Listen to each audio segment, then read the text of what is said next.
Olá, senhoras e senhores, estamos aqui mais uma vez. Hoje nós vamos entrevistar, bater um papo, conhecer um pouco mais Romero Reis, ele que é pré-candidato a prefeito de Manaus pelo Partido Novo. Tudo bem com o senhor? Tudo bem, Elza. É um prazer aqui falar contigo, né, com os internautas e poder falar um pouco dessa cidade que nós somos apaixonados, né, e que a gente sempre tem uma visão de dias melhores e de buscar solução. Essa tem sido a nossa vida, baseada no trabalho. E é muito bom poder estar batendo um papo aqui contigo, né, e vamos passar momentos agradáveis. Vamos, com certeza vamos. Aqui o entrevistado é livre, ele pode responder o que quiser, se quiser. Aqui não tem obrigação de nada, viu? Como eu posso lhe chamar? Você, senhor, tu? Eu sou Romero, sou um cara, sou caboclo, né? Nasci lá no interior de São Paulo, tive o privilégio de nascer aqui, mas já estou aqui há 30 anos, sou casado, tenho 5 filhos, 4 netos. E morar nessa cidade, para mim, é uma opção de vida e quem ama, cuida. Por isso que a gente está nesse projeto político, dentro do rito eleitoral. Hoje nós somos pré-candidatos, né? Mas é um momento bom, a democracia é isso, para que você possa se apresentar, para que você possa mostrar para onde as cidades devem ir, né? E essa é a nossa proposta nesse momento agora, e a gente fica feliz de poder participar disso e aproveitar o seu programa aqui para nos tornarmos mais conhecidos, que as pessoas possam saber exatamente o que a gente pensa, né? Ah, mas obviamente, isso é ótimo. Nós vamos bater um papo, vamos chegar lá, tudo dentro do cronograma, vai ficar muito bacana. Mas me diga uma coisa, o senhor pulou umas etapas aí, quer dizer que é paulista? Não, eu sou brasileiro, né? Acho que o senhor é paulista, o senhor é paulista e mora aqui em Manaus há quanto tempo já? Então, eu nasci no interior de São Paulo, na década de 60, não vou aqui revelar a minha data de nascimento, mas eu tenho 59 anos. Nem imagina que a próxima pergunta é, qual a sua idade? Não, 59 anos. Com 15 anos de idade eu fui morar numa escola do Exército, entrei numa escola do Exército, escola preparatória de cadetes, depois eu fui para a Academia Militar das Agulhas Negras, me formei oficial do Exército, 3 anos depois prestei um concurso para o Instituto Militar de Engenharia no Rio, naquela época eu já era primeiro-tenente, fiz o Instituto Militar de Engenharia, ao final fui promovido ao posto de capitão e escolhi vir para Manaus. Acho que isso é um motivo de satisfação, isso faz parte, foi um divisor de águas na minha vida. Vim para Manaus como capitão, fui cuidar do Calha Sul, que nada mais é da Calha dos Solimões. Eu já ia perguntar como foi assim, a sua escolha para vir até Manaus, assim. Não, deu um estalo, alguém disse alguma coisa, o senhor pensou, meu pai é mineiro, ele é engenheiro agrônomo, ele se formou e optou vir para Manaus, porque tem a ver com a profissão dele, mas e como é que foi para o senhor assim? Olha só, primeiro você tem que me chamar de você, eu sou o Ai, Romero. gente, olha, graças a Deus ele está falando isso, que já me brigou um monte de vezes ali nos bastidores para eu não chamar ele de senhor, mas agora, diante de vocês, com a aprovação dele registrada, pronto, eu vou te chamar de você agora, desculpe. Fica mais light. Obrigada. Mas olha, Elza, você vê como as coisas são incríveis, né? O homem faz planos, mas Deus é que conduz, né? Eu sou cristão, né? E eu acredito plenamente que não cai um fio do cabelo da nossa cabeça se não for pela vontade e permissão dele, né? E quando eu estava no primeiro ano da Academia Militar, a minha tia, irmã mais nova da minha mãe, né, que mora com a minha mãe até hoje, tem 85 anos, me convidou para vir passar uma semana em Manaus. Ela comprou um pacote turístico da então CVC, estava começando a CVC na década de 80, né? Depois se tornou uma gigante do turismo. E eu vim acompanhando ela aqui. E assim que cheguei aqui na cidade, eu senti assim uma coisa que não tem explicação, é de sentimento. E eu disse para mim mesmo, olha, se um dia eu puder, eu vou vir morar nessa cidade. E fiquei assim, apaixonado pelas belezas, pela culinária, pelo clima, pelas pessoas, né? E assim, seguiu a minha vida. Voltei aqui algumas vezes, acho que em 87. Primeira vez eu vim em 1980, julho de 1980. Depois eu voltei aqui em 1985, 86, a Zona Franca Comercial ainda estava em franca atividade, né? Passei uma semana aqui com a minha esposa, com a minha filha, que tinha 4 meses de idade na época, né? Ainda víamos com carrinho e tudo, né? E depois, quando eu estava no 4º para o 5º ano do IME, do Instituto Militar de Engenharia, o IME leva os seus últimos os alunos dos últimos anos a visitar as unidades militares do Norte. E uma das cidades que nós passamos nessa viagem foi Manaus. E ali eu confirmei aquele desejo que despertou em mim em 1980, que se um dia eu pudesse, eu voltaria aqui.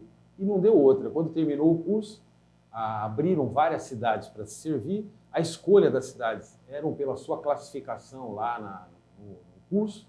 Eu tive a oportunidade de escolher em primeiro lugar. Então, para mim, quando surgiu o nome de Manaus, teve uma prévia extraoficial e eu disse, eu vou para Manaus. E os professores, Manaus, não quer pensar em outra cidade? Não, eu vou para Manaus.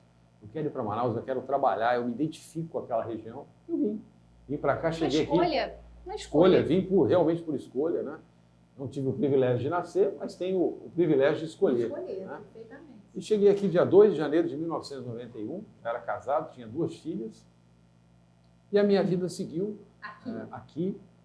Nunca quis voltar, me identifiquei plenamente. Trabalhei 10 anos no interior do estado, conheço toda a Amazônia Legal pelo Exército, uma experiência incrível. Trabalhei 5 anos em Tabatinga, construí uma parte do hospital que está lá, fiz várias obras nos pelotões de fronteira, na fronteira do Brasil com o Peru, no Rio Javari, na fronteira do Brasil com a Colômbia, nos pelotões de Ipiranga e Japurá.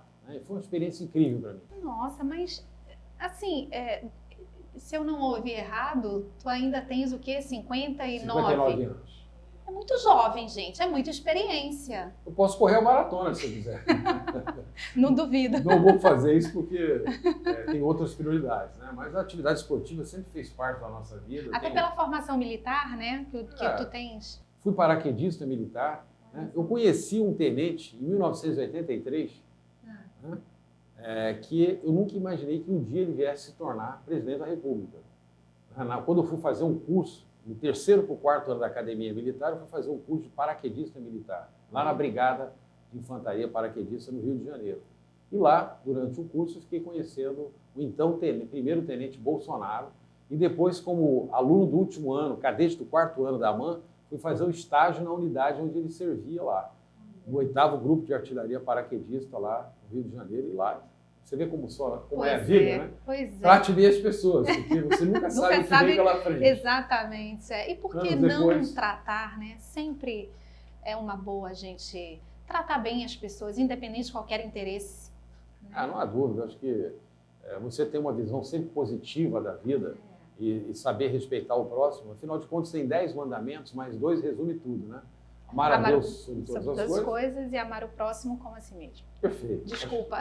É isso mesmo. Eu acho que isso resume aquilo que a gente deve praticar no nosso dia a dia. Né? É isso aí. Pois é, gente.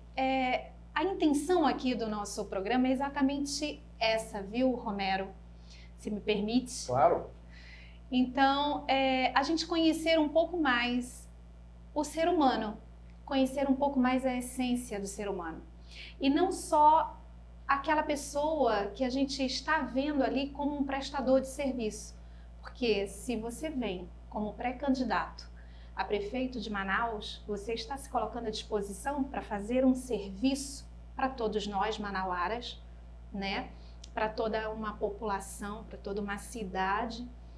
E a ideia do programa é conhecer um pouco mais do que realmente só essa pessoa que vem para prestar esse serviço, é conhecer o ser humano, a sua essência, né? Então, o bate-papo é leve, é solto, é emocionante, é humano, porque aqui, claro que a gente vai ouvir tuas propostas, que isso faz parte, mas a gente quer mesmo te conhecer, até porque depois as pessoas podem colocar nos comentários aí exatamente isso. Gostou de conhecer o Romero? Então vai lá, comenta. Gostou? Não gostou? Também comenta. Por que não?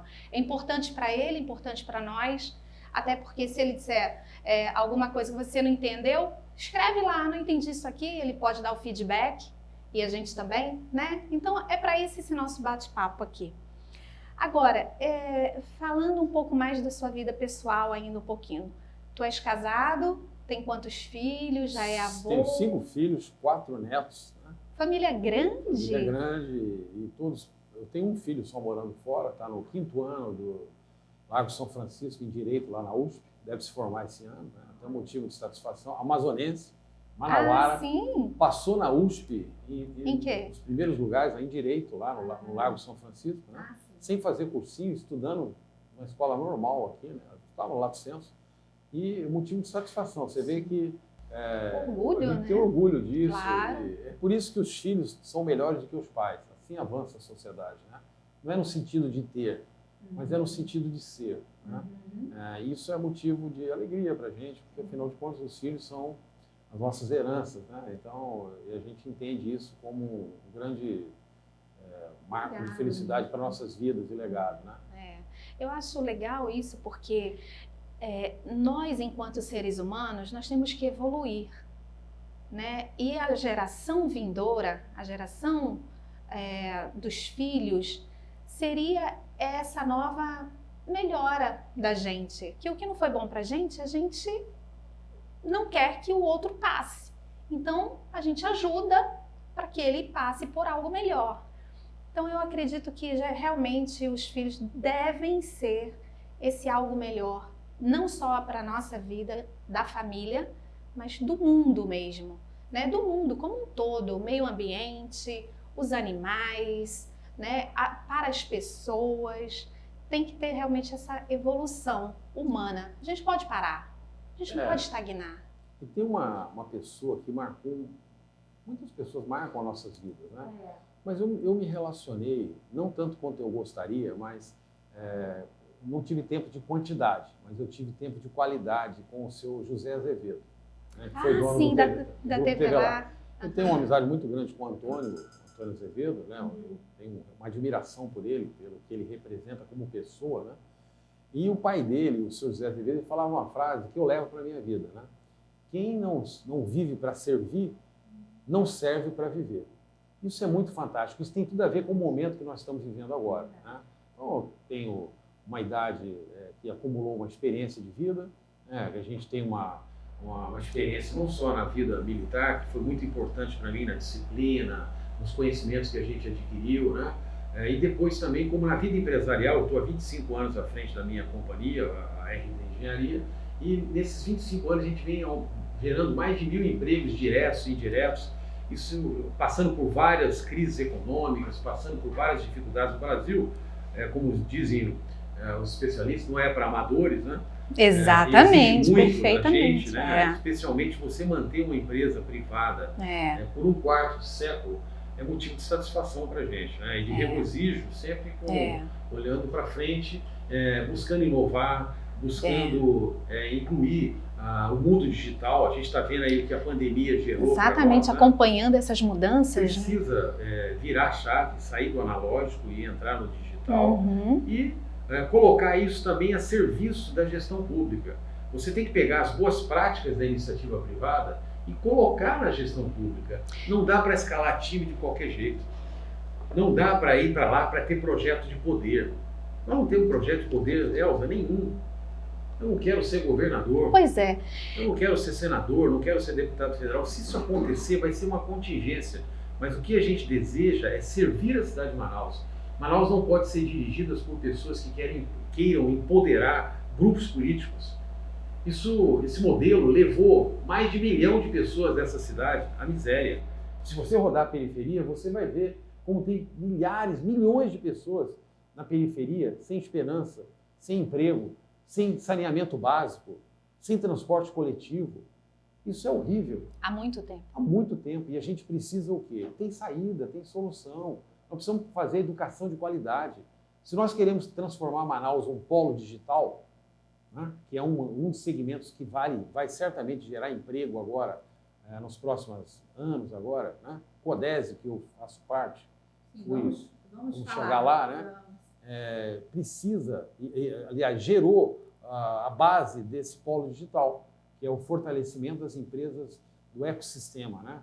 As startups, o Instituto de Ciência e Tecnologia, promovendo feiras, dizendo que Manaus tem condições de ser reconhecida como uma das 5 principais polos digitais do Brasil, junto com Florianópolis, Curitiba, Rio, São Paulo, Campinas.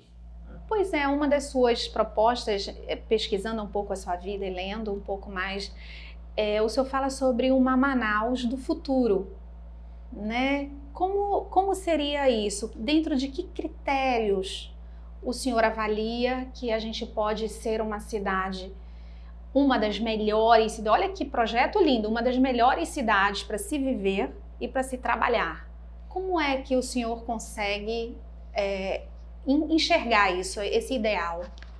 Olha, tentar ser assim, bem objetivo, até porque nós temos um objetivo estratégico que foi consolidado lá no CODESE, no Conselho de Desenvolvimento Econômico Sustentável e Estratégico da cidade de Manaus. O que é isso? O nome é até pomposo, né? O CODESE Manaus nada mais é do que uma entidade privada, sem fins lucrativos, totalmente apartidária, que pensa o futuro de Manaus por 20 anos. Começamos esse trabalho em 2018, quando ele foi criado. Mas esse trabalho aconteceu, de fato, em abril de 2015, quando eu era conselheiro lá da Câmara Brasileira da Indústria da Construção Civil. Tomei conhecimento do projeto Futuro da minha cidade, através do Silvio Barros, que foi presidente da Amazonas Tour aqui há algum tempo, né? Na época até do governador Gilberto Mestrinho, e depois ele foi prefeito de Maringá, foi reeleito, e as boas práticas do Silvio Barros, lá em Maringá, foram capazes de inserir Maringá, que não estava nem entre as 100 melhores cidades brasileiras, entre a primeira, a segunda, a terceira, em vários quesitos. E essas práticas foram traduzidas nesse projeto.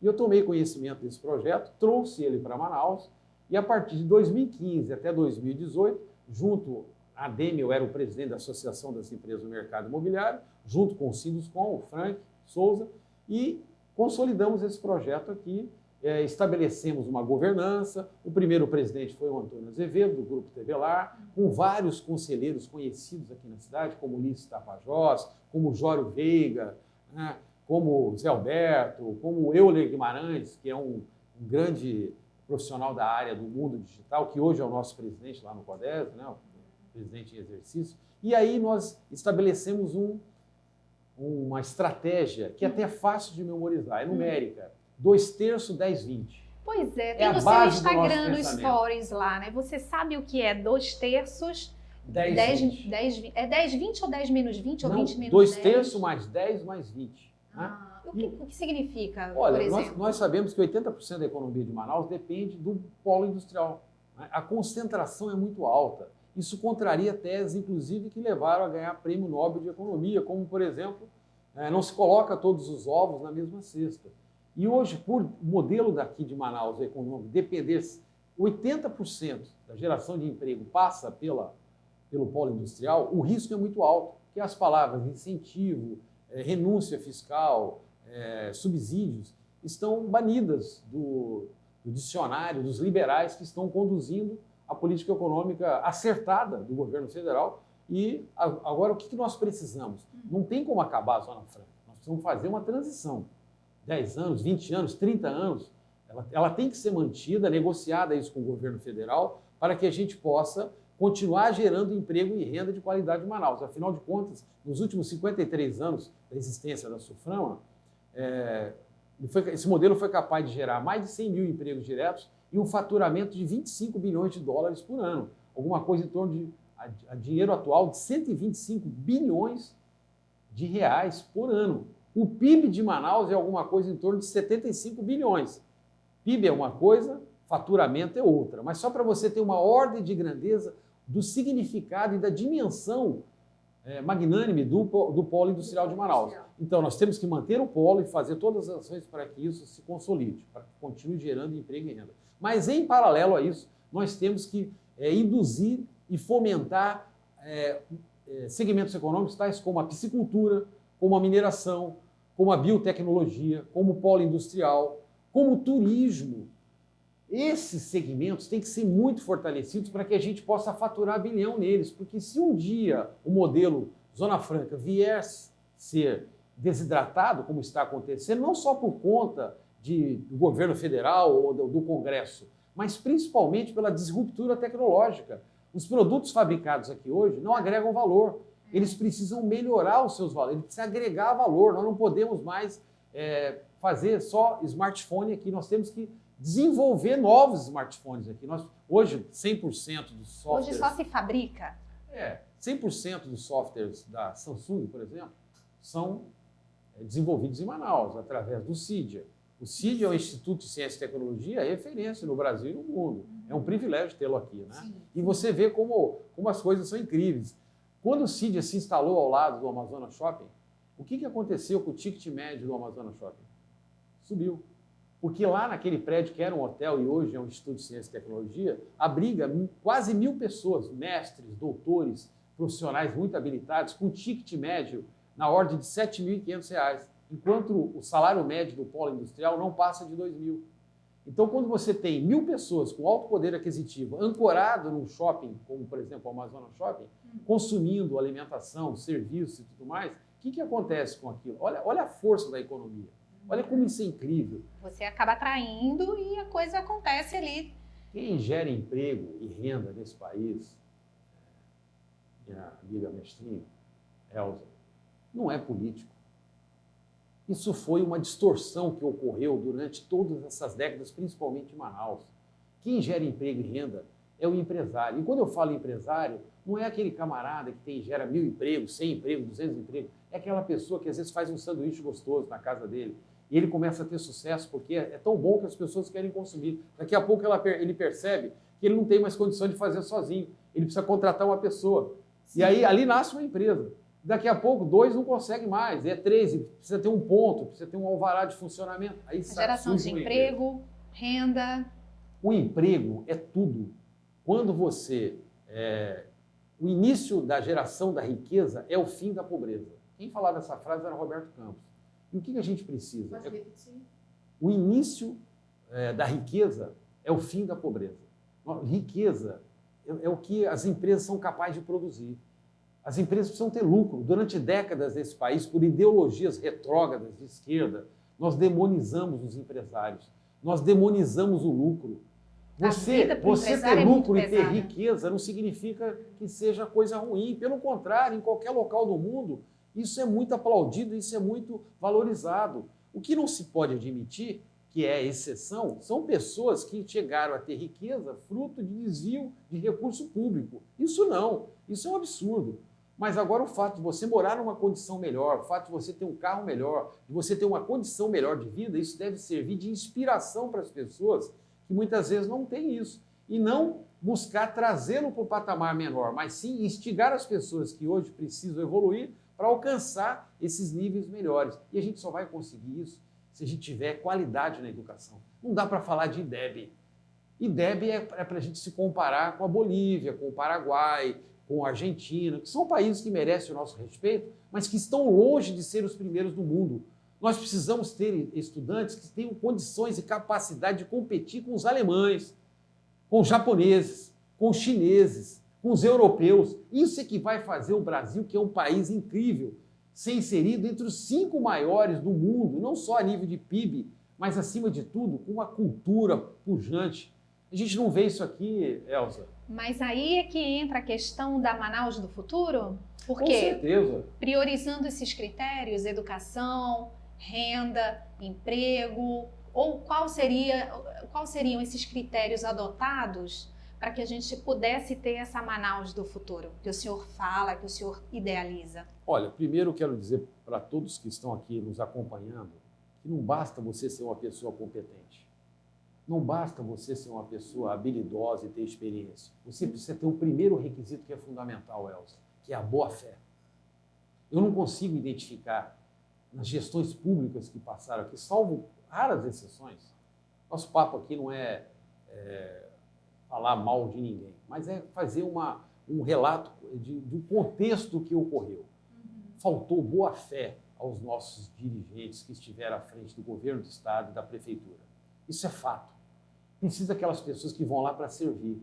Não é ir lá para receber salários, não é ir lá para receber benefícios, não é ir lá para conceder cargos públicos de pessoas que nem vão trabalhar e que recebem. Você faz isso na sua casa? Eu não faço isso na minha empresa, na minha casa, de jeito nenhum. Eu penso 1000 vezes antes de colocar um posto de trabalho na minha casa ou na minha empresa. Por quê? Mas, agora, imagina a pessoa que vem para ficar à frente de um cargo público e que tem toda uma maior amplitude de oportunidades e, enfim, que pode ali ajudar. vai colocar pessoas que vão fazer exatamente o que você não quer que seja feito dentro da sua casa. Mas aí eu quero, olha, foi muito legal você ter feito essa colocação e eu quero aqui me atrever a dizer o fato que acontece conosco. Nós somos pessoas da classe média, que temos alguma posse, fruto do nosso trabalho. Você contrata uma pessoa que às vezes mora na periferia. Ela sai de casa sem tomar o café. Ela sai de casa com o marido, não tem emprego. Ela sai de casa sem saber como é que os filhos dela vão ficar. Aí ela chega na sua casa, um local maravilhoso. Ela abre a geladeira da sua casa, está lá todo tipo de alimento. Ela vê você e os seus filhos, o seu marido, comendo quantas refeições quiser. 1, 2, 3, a hora que quiser, ao alcance da sua mão. Né? Aí, no final do dia, ela volta para casa. Um outro contraste. E como é que quebra esse ciclo? Sabe como é que a gente quebra esse ciclo? Não é com promessas vazias. Não será com pessoas que são encantadores de serpente, que na hora das eleições eles aparecem falando as mais diversas soluções e depois vira as costas para os interesses, para a dor das pessoas. É preciso ter coragem de dizer assim, olha, não vai ser com rancho, não vai ser com leite, não vai ser com a telha, não vai ser com a promessa de cargo que nós vamos resolver isso aqui. Isso aqui vai ser resolvido com trabalho duro, com educação de qualidade. O que vai fazer Manaus ser inserida entre as 10 melhores cidades para se viver e trabalhar é uma educação de qualidade, que não pode ser medida pelo IDEB, que tem que ser medido por padrões internacionais. Que é o que o senhor estava falando há pouco. É isso que nós pouco. temos que falar. Nós queremos inserir Manaus entre as 20 melhores cidades para se trabalhar. Em 4 anos? É difícil. De mandato? Mas você, em 1 ano, você pode disponibilizar os serviços, todos da prefeitura, de forma digital.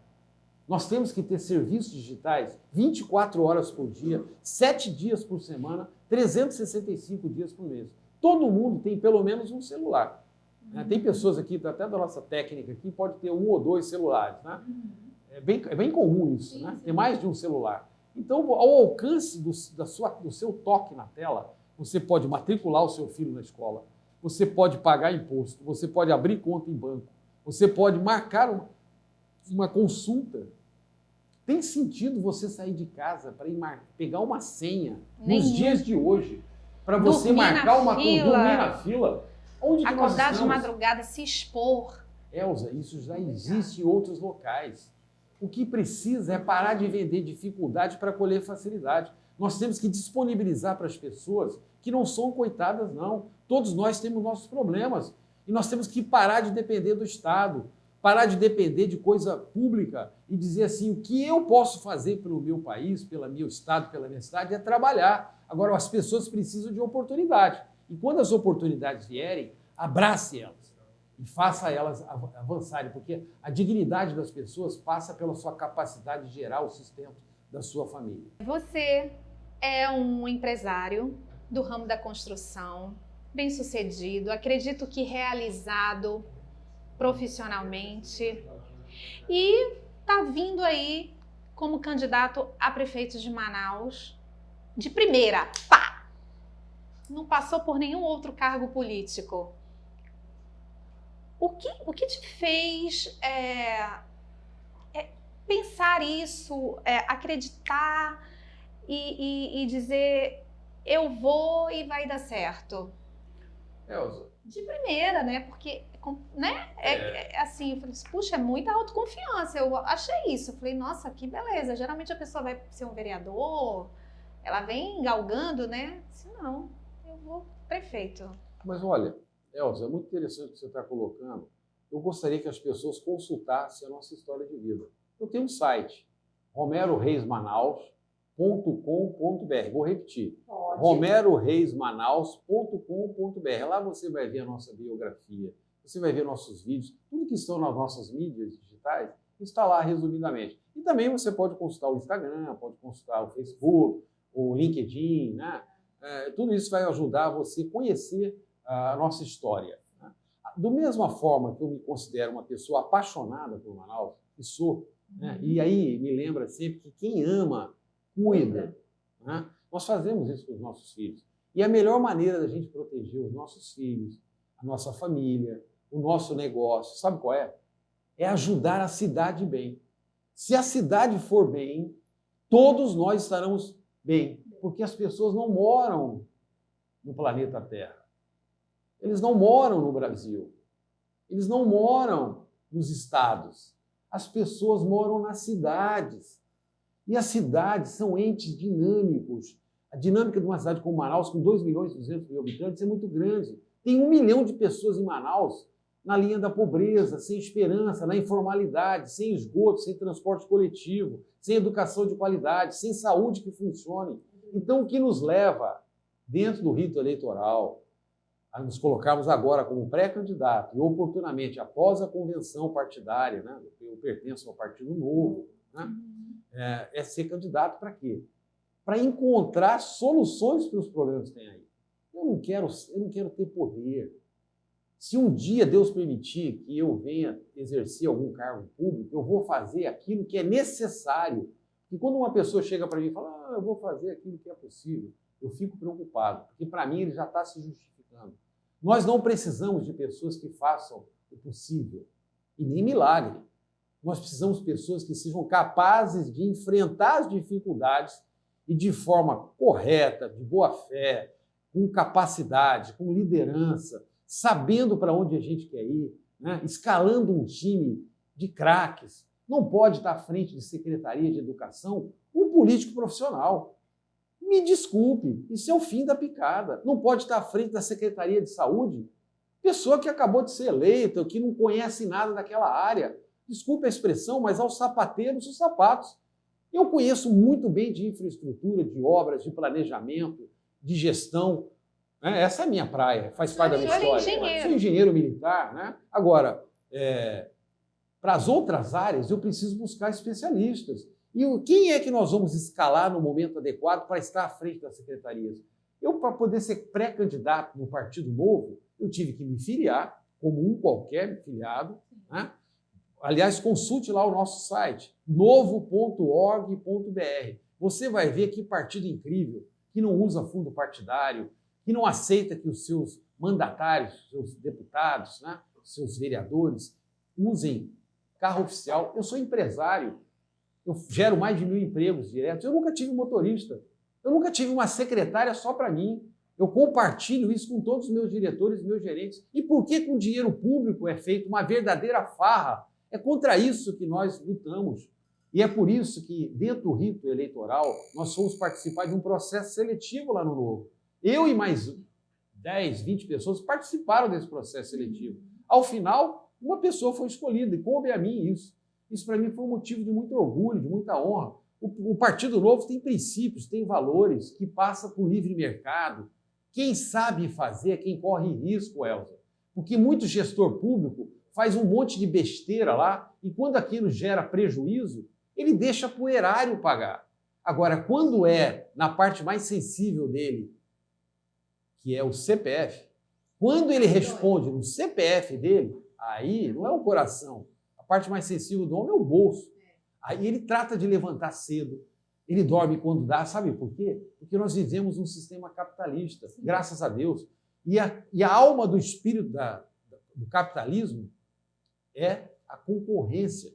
Porque se você não fizer, alguém vai fazer. Então, empresa pública não tem que ter fábrica, gestão pública não precisa se preocupar com fábrica de macarrão.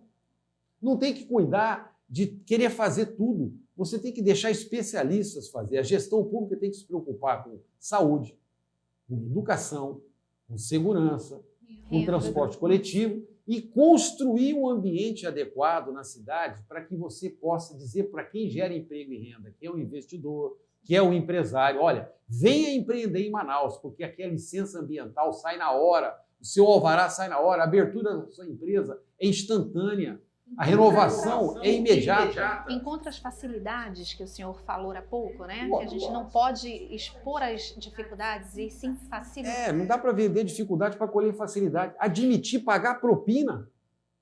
Nos dias de hoje, a gente sabe que isso acontece. Todo mundo aqui na cidade sabe que isso é uma prática corrente. Isso é um absurdo. É contra essas posições que nós nos colocamos. Vamos pegar os bons exemplos. Vamos pegar o exemplo da Estônia, um país lá do norte europeu que, durante a Segunda Guerra, ela não pertencia à cortina de ferro. Depois da Segunda Guerra, o mundo se dividiu em 2 blocos. A União Soviética liderada pela Rússia, e a OTAN, liderada pelos Estados Unidos. E coube a Estônia ser incluída na cortina de ferro, na União Soviética. Naquele momento, a Finlândia, que era um país vizinho ali, ficou com a OTAN, junto com o sistema capitalista. A renda per capita da Finlândia, naquele momento, era, vamos pensar que fosse uma unidade monetária, e da Estônia também era uma unidade monetária. 40 anos depois, quando caiu a cortina de ferro, caiu o muro de Berlim, a Estônia continuava com a renda per capita de 1. E a Finlândia tinha 254 a sua renda. Aumentou 254 vezes. Ou seja, o sistema socialista comunista levou milhões de pessoas à morte, à miséria, ao cerceamento da liberdade, ao direito dos seus direitos básicos. Portanto, o mundo caminhou para um sistema capitalista, não um capitalismo selvagem, um capitalismo que reconhece um valor social e que precisa induzir aqueles mais necessitados a virem para uma vida melhor e não arrastar os prósperos para a miséria. Então, é isso que a gente tem coragem de discutir e é por isso que nós estamos nesse projeto político dentro do rito eleitoral. Na convenção, a gente espera se tornar candidato e defender as nossas propostas num rito democrático, com muito vigor, com muita coerência. Aqui não tem personagem, não, Elza. Nós somos assim, nós vivemos assim. Esse Romero que está aqui falando contigo, que está falando com o internauta, é o mesmo na minha casa, é o mesmo quando eu estou trabalhando, é o mesmo quando eu vou jogar futebol, é o mesmo quando eu vou andar de bicicleta, quando eu vou correr na Ponta Negra, quando eu vou andar de moto, quando eu vou nadar, quando a gente vai à igreja. É o mesmo, não muda. Nós precisamos descobrir, as pessoas precisam desenvolver essa sensibilidade de descobrir quem está representando o personagem, quem tem interesses ocultos, quem tem interesse de poder pelo poder. Também acho. Nós queremos que Manaus... Que aí as máscaras caem, né? Nós estando na gestão pública ou não, nós vamos ajudar Manaus a ser inserida entre as 10 melhores cidades para se viver, entre as 20 melhores cidades para se trabalhar, porque nós somos apaixonados por essa terra e a melhor maneira, como eu já disse antes, é ajudar. Não adianta ficar criticando. Você tem que criticar, apresentar a solução e, melhor, fazer parte dela. Queremos e torcemos por isso.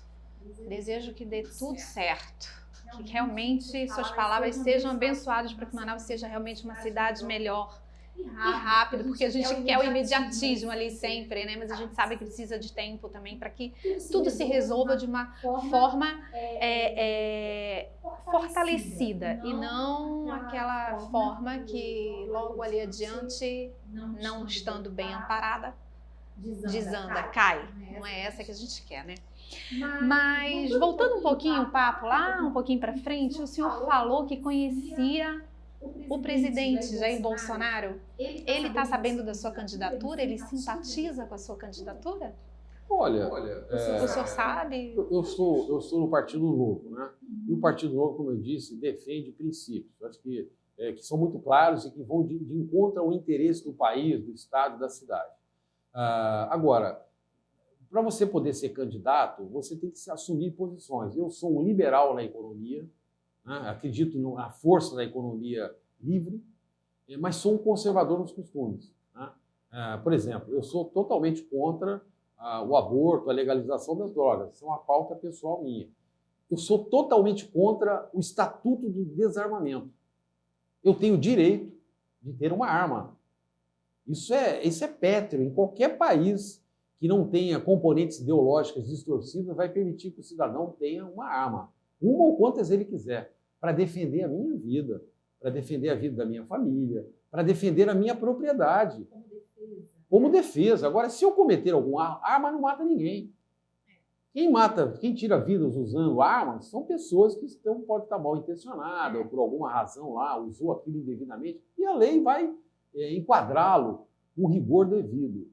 Então, o fato, eu me considero um patriota, eu me considero um servidor. E nesse aspecto eu vou de encontro que o presidente Jair Bolsonaro também defende.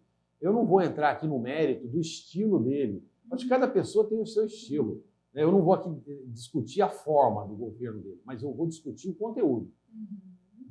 A grande maioria dos programas, dos projetos de lei que o governo federal atual coloca lá no Congresso são projetos que vão de interesse ao país. Ele é totalmente contra a cartéis, totalmente contra a mordomias, totalmente contra a corrupção que sempre campeou as relações públicas, né, na gestão pública. Ou seja, é um presidente que tem procurado dar o exemplo. Ele é perfeito? Certamente não. Perfeito é Jesus. Sim. Mito, para mim, é Jesus. O presidente da República é um homem patriota e que tem feito muito bem o seu dever. Mas, naquele momento, na eleição de 2018, nós estávamos numa encruzilhada. Ou nós íamos deixar um sistema que levou milhões de pessoas à morte prosseguir, que é o sistema comunista socialista, ou nós íamos pegar um viés de livre mercado, de prosperidade, porque o que gera qualidade de vida para as pessoas é o emprego, é a iniciativa privada, é isso que vai trazer bem-estar para as pessoas. Aliás, o PIB, Produto Interno Bruto, no Brasil poderia até adotar o FIB, Felicidade Interna Bruta, né? Que seria melhor, né? Mas não vamos chegar lá. Mas o senhor acabou fugindo um pouco e não respondeu. Ele já sabe da sua candidatura? Ele simpatiza? O senhor simpatiza? Olha, muita gente quer dizer que é próximo do presidente, que isso não vai resolver o problema. É claro que o presidente sabe da nossa candidatura e ele não vai tomar posição nem por mim nem por outro. Ele já disse na mídia. Então fica um monte de aproveitadores que acabaram de conhecer o presidente agora e que querem pegar carona dizendo que são de direita, que são conservadores. Não é o meu caso, eu não preciso fabricar uma história, né? A minha história foi escrita com muita tranquilidade e a gente está aqui hoje de forma muito prazerosa relatando ela, né? Eu conheci o presidente em 1983. Nunca imaginei que ele pudesse ser presidente da República. Agora, o fato, para eu poder ser um bom gestor aqui no município, independe de eu ter relacionamento com o presidente ou não.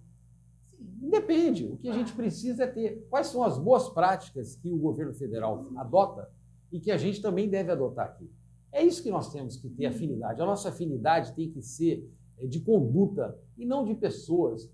Porque eu falo com fulano, eu falo com Beltrano, e daí? Mas você vai fazer boas práticas? Você vai fazer aquilo que é necessário para a cidade? É isso que as pessoas vão avaliar no momento adequado. Por exemplo, um quadro do Partido Novo, que me inspira muito, é o governador Zema. É um camarada, sempre viu da iniciativa privada, tem um perfil relativamente parecido com nós somos empresários, que lá no momento eleitoral em Minas, colocou o nome dele à disposição e foi eleito governador. É de Minas, é de Araxá. Né? Até a semana passada eu tive a oportunidade de fazer uma live com ele, lá no nosso Instagram. Lá. Consulte lá, foi muito legal. Ele é uma pessoa super simples e um cara compromissado em ajudar o Estado. Tanto é que ele pegou o Estado de Minas Gerais com um déficit de 35 bilhões de reais e está praticamente resolvendo isso, está colocando os salários em dia, está desidratando aquela máquina pública aparelhada pela esquerda por governos corruptos, por governos que nunca fizeram aquilo que o contribuinte e o cidadão de bem esperava, desviaram. E agora está cabendo a ele essa missão hercúlea, essa missão gigantesca de enquadrar o Estado de Minas entre os bons estados. Pois é. Aí... E ele nos inspira, viu, Elza? É o governador Zema, que é uma referência para a gente dentro do Partido Novo. Ótimo. Agora, assim, uma coisa que eu fico pensando. O senhor vem de uma iniciativa privada, né? Muito bem sucedido, como já falei. O senhor é proprietário da RD Engenharia, constrói, né, uma construtora aqui muito famosa aqui no Amazonas. E o senhor pensa agora, o senhor está agora concorrendo a um cargo público. Quem passa para essa vida tem que entender de máquina pública, certo? Como é que funciona isso na prática? Sendo que a sua experiência de vida vem da privada para o público agora. Olha, essa sua pergunta ela é muito interessante. No meu currículo você vai ver lá que eu tenho uma pós-graduação na Fundação Getúlio Vargas, em estratégia de negócios, né? E isso é muito interessante. Outra coisa, a gestão pública e a gestão privada nada mais é do que o quê? Quanto que você vai arrecadar, quanto você vai gastar e quais são suas prioridades. e ter boa fé na condução daquilo que está lá. Então, tanto faz você estar na iniciativa privada quanto na gestão pública, né? Você tem que procurar por colocar essas práticas para servir as pessoas. Então, não tem diferença, né? Quem conhece a maneira de lidar com o país e tendo boa fé e sabendo escalar um time adequado, vai conduzir a máquina pública para aquilo que se espera, ou seja, atender às necessidades das pessoas. A gente não falou ainda do CODESE, que é um nome grande, gente. Vamos lá, se eu errar, o senhor me corrige aqui. Conselho de Desenvolvimento CODESE, Econômico, Sustentável e Estratégico de Manaus. Acertei. Legal. Acabou de memória. É cumprido. E então, qual que é o objetivo do CODESE, assim, sucintamente, para não perder muito tempo para o senhor ir para o seu compromisso daqui a pouco? Olha, o objetivo do CODESE, como eu disse, é o 2/3 das 20. Isso nos inspira, isso foi construído, não pela minha mente, mas foi construído por todos aqueles voluntários que lá passaram. Toda semana nós doávamos horas pensando na estratégia de como empoderar Manaus. E depois de muitas horas, né, de reuniões, todas as sextas-feiras nós passávamos as tardes todas, junto com os membros do nosso conselho, escrevendo, pensando, discutindo como ajudar a cidade de Manaus. Nós chegamos à conclusão de que o 2/3 das 20 era o adequado. Nós queremos que 2/3 da riqueza seja gerado fora do polo, mantendo o polo, mas através de outros segmentos, como, por exemplo, turismo. Nós queremos inserir Manaus entre as 10 melhores cidades para se viver e entre as 20 melhores cidades para se fazer negócio. Agora, como é que você faz isso se você não desburocratizar? Nós temos que nos tornar inimigos número 1 da burocratização, porque a burocratização alimenta a corrupção. Isso é inaceitável. É verdade. Né? Então nós temos que ir contra isso, nós temos que acabar com o papel, nós temos que fazer tudo isso ao alcance do toque do seu dedo no seu smartphone. Isso é possível, é o caso da Estônia, é o caso de tantas coisas exitosas. Manaus, quem poderia dizer que a nossa vocação construída era fabricar motos? Mas nossa vocação natural é o turismo. Então, o que nós precisamos fazer, Elza? Nós precisamos dar um choque de gestão naquele centro. O centro de Manaus tem que se tornar uma paisagem tropical exótica.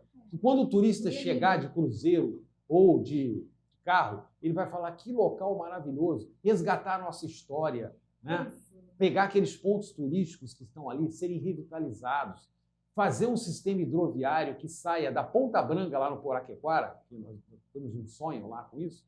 A estação hidroviária do Poraquequara vai até o Ceasa, do Ceasa vai até o Educandos, do Educandos vai até o Ródeo, onde já existe lá o porto, né? Do Ródeo vai até São Raimundo, Ponta Negra, Marinho do Davi. Vai de leste a oeste.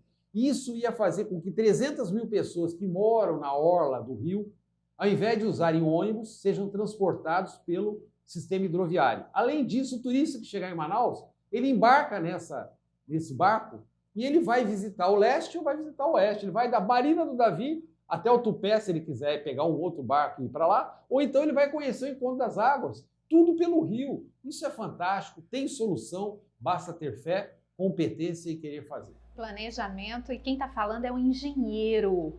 Então, ele tem noção de causa, né? Não, seu Sem dúvida, aquilo que você faz com gosto, com prazer, né? Buscando, não é empoderar ninguém. O que nós queremos é empoderar o cidadão. Nós queremos um estudante americano do ensino fundamental. Se você perguntar para ele, escreve aqui nesse quadro o nome de 10 peixes dos rios da Amazônia, ele vai escrever. Ele vai saber? Ele vai saber. Agora, se você perguntar para um estudante aqui do nosso ensino fundamental, escreve aqui 10 peixes dos nossos rios, talvez ele não se lembre. Se você perguntar para ele se ele visitou o Encontro das Águas, mais da metade não visitou. Se você perguntar para ele se ele visitou, se ele conhece a casa do Eduardo Ribeiro, se ele conhece o Teatro Amazonas, a maioria não foi. Nós precisamos despertar no manauara o sentimento de amor à nossa terra. Porque quem ama, mesmo. Cuida.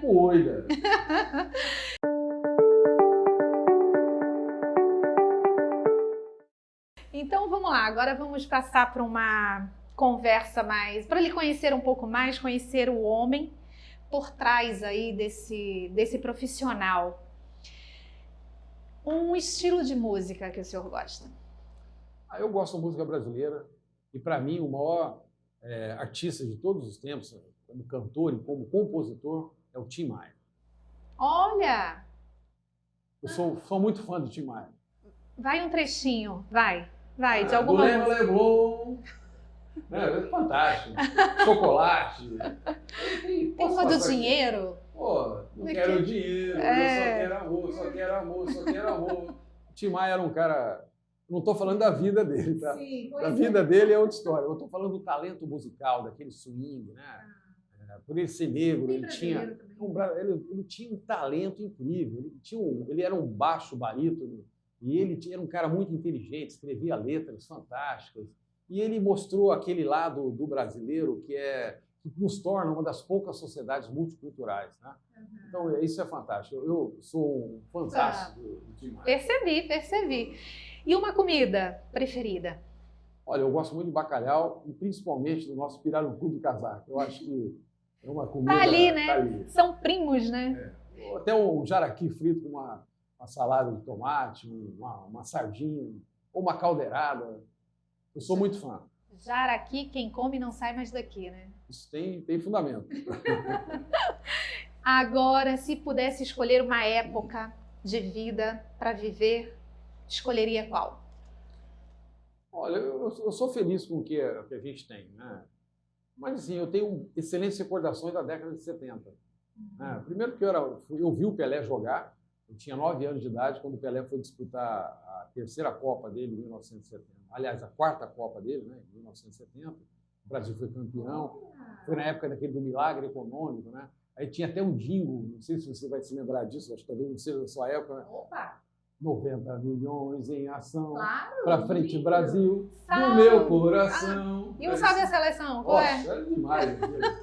Muito linda essa música. Muito. E arrepiante, assim. Desenvolvia na gente um sentimento bem patriota mesmo. Deixava assim, a gente bem arrepiada. Eu me arrepiei aqui. Agora eu quero dizer para você, eu tenho alguns sonhos. Quando um brasileiro passa pela bandeira do Brasil, ele tinha que parar, ou ele prestar continência, ou ele colocar a mão no peito. Quando um professor entra na sala de aula, isso não é conduta militar, isso é respeito. Quando um professor entra na sala de aula, quer seja do pré-escola ou pós-doutorado, o aluno deveria ficar de pé. É um respeito com aquele ente que tem um compromisso com a transmissão do saber. Isso é fantástico. Uma sociedade que não é capaz de valorizar os seus professores, uma sociedade que não é capaz de proteger os seus policiais, porque se um dia a gente tiver condição de sentar numa cadeira de gestor público e um policial civil ou militar for morto no exercício da sua profissão, a cidade não pode parar, enquanto o malfeitor não for preso. Não é executá-lo, não, tá? Tem que deixar bem claro isso. Não é vingança pela vingança, não. Mas a sociedade tem que ser capaz de reverenciar aqueles entes que são muito importantes, como os professores e como os policiais. Perfeitamente, que seu sonho vire realidade. Tomara. Pratica algum esporte? Olha, eu fui atleta, né, durante o meu período no Exército, sempre joguei futebol e fui atleta de 800 metros, corria 1.500 metros, né, pela Academia Militar. E foi um período muito bacana na minha vida. Eu acho que o esporte é um grande instrumento de inclusão social. Eu também não perco a oportunidade de falar que quando eu era adolescente ou criança, eu gastava meu tempo em 4 coisas: ou estava em casa, sob a proteção da minha família, ou estava na escola, né? Ou estava na igreja, ou estava praticando esporte. Dessa forma, o crime organizado, as más influências nunca me alcançaram. As drogas, eu fui conhecer drogas quando eu era major e tive que dar voz de prisão num soldado dentro de uma unidade militar que estava usando droga e eu tomei conhecimento e fui lá. Então foi a primeira vez que eu fui pegar, eu com 42 anos de idade, fui pegar uma trouxinha de maconha na época. Né? Foi a primeira vez. Você vê como a minha vida foi bem longe disso. Fiquei muito longe disso e é isso que nós temos que proporcionar para os nossos jovens. Também concordo. O senhor fala muito de fé. Fala de Jesus. Qual que é a sua religião? Olha, Elza, eu sou cristão. Né? Eu não queria dizer que eu sou batista, né? Mas eu sou cristão. Já disse. Eu sou cristão, eu respeito a fé das pessoas. Né? Eu acho que a vida não tem sentido se você não acreditar no Criador. Eu sou criacionista, eu não sou darwinista. A evolução do homem aconteceu por permissão de Deus. Acredito plenamente que a Bíblia foi escrita por homens, mas sob a inspiração de Deus. E ela deve servir para a gente de regra de fé e de vida. Eu já li a Bíblia algumas vezes, mas eu não li como um livro de romance. Eu segui muita orientação do meu pastor lá na época, o pastor Norton, né? E ele falava, era um orador brilhante, e me dava essa mensagem: você tem que ler a Bíblia e meditar em cada palavra, e aquilo vai te alimentar profundamente e vai transformar a sua vida. Traz uma sabedoria, né? Muito grande. Verdade. Muito bem, pode tirar o cinto de segurança. Que nós chegamos aqui ao final da nossa entrevista com ele, Romero Reis, pré-candidato à Prefeitura de Manaus pelo Partido Novo. E aqui a gente coloca à disposição o espaço, se tiver alguma coisa passada e de repente quiser falar das suas propostas, alguma coisa que fugiu do nosso bate-papo, que infelizmente a gente não tem um tempo tão grande como queria. Eu continuaria aqui sinceramente batendo um papo muito grande com o senhor. Eu acho que... desculpa. Ai, meu Deus. Não vai mandar me prender por isso, por favor. E, então, fique à vontade. Olha, eu quero te agradecer. Você, a sua equipe, né? Pessoas muito bacanas aqui. Tivemos uma interação muito legal. Nem vi o tempo passar. Isso é gostoso. A gente poderia realmente ficar aqui conversando. Nós somos brasileiros, pessoas que pensam no bem da sociedade. Não tem sentido você trabalhar só para ter alguma coisa e não ser capaz de compartilhar e de melhorar a sociedade que a gente vive, né? Eu gosto muito do derivativo de um versículo que diz que fazer o bem sem olhar a quem. Acho que isso fala muito ao meu coração, né?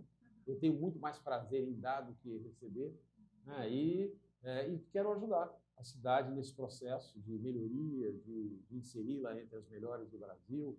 Um trabalho sério, com competência, sabendo, mas com firmeza, né? Porque as dificuldades, elas vêm para nos... que a gente possa enfrentar tudo isso com muita resignação, sabendo que não sabemos tudo. Mas a principal sabedoria é buscar as pessoas certas para estarem ao seu lado e defender o certo pelo certo. Isso é muito legal. Manaus é uma cidade incrível, tem uma população fantástica, merece ser bem cuidada, merece ser melhorada em todos os aspectos, principalmente na questão educacional, na questão da geração do emprego, na questão da segurança. E, afinal de contas, a vida é muito boa. A gente precisa só saber encontrar o caminho certo. Amém, amém, amém. Que assim seja. Prazer. Todo meu. Gratíssima. Amém. Muito obrigada a todos nós. Uma feliz campanha para ti. Que Deus abençoe teus projetos, tua vida também, nessa caminhada, nessa jornada. E você escreve lá nos comentários se gostou de conhecer um pouco mais dele. Escreve também se não gostou, porque depois a gente pode dar o feedback. E por aqui a gente fica até semana que vem. Obrigada pela tua companhia. Até semana que vem. Tchau!